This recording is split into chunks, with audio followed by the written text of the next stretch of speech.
यदि मैं अपने पिता के कार्य नहीं करता तो मुझ पर विश्वास मत करो।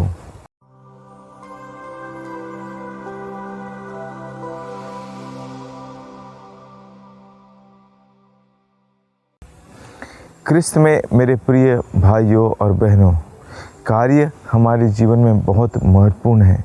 जिन लोगों को हम शब्दों द्वारा नहीं पहचान पाते, उन्हें उनके कार्य द्वारा हम पहचान सकते हैं, उनकी निपुणता को जान सकते हैं, उनके व्यक्ति विशेष को जानते हैं, क्योंकि उनके कार्य उनके जीवन को दर्शाते हैं।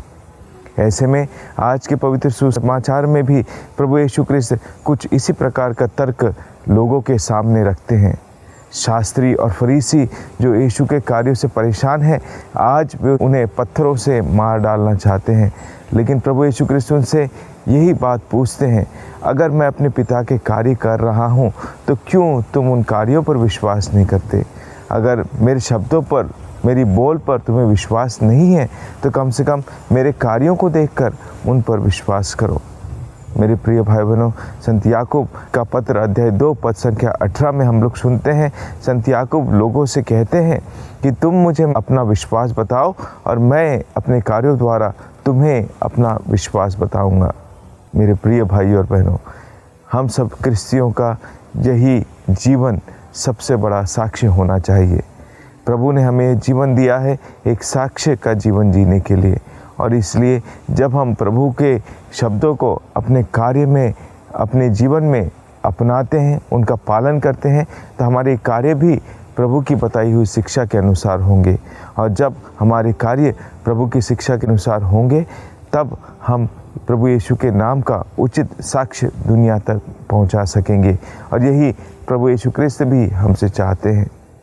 आज के सुसमाचार में प्रभु यीशु क्रिस्त अपने आप को मानव पुत्र कहते हैं, तो लोग उन पर भड़क जाते हैं और लोग कहते हैं कि तुम अपने आप को ईश्वर का पुत्र कहते हो, इसलिए हम तुम्हें मार डालना चाहते हैं।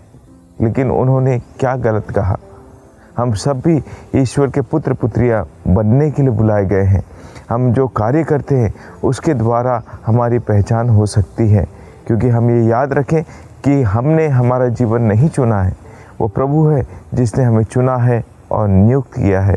यूहन्ना का सुसमाचार अध्याय 15 पद संख्या 16 में वचन कहता है, तुमने मुझे नहीं चुना, मैंने तुम्हें चुना है और नियुक्त किया है। मेरे प्रियो, इन दिनों हम दुखभोग काल को समाप्त कर पवित्र सप्ताह की ओर बढ़ रहे हैं।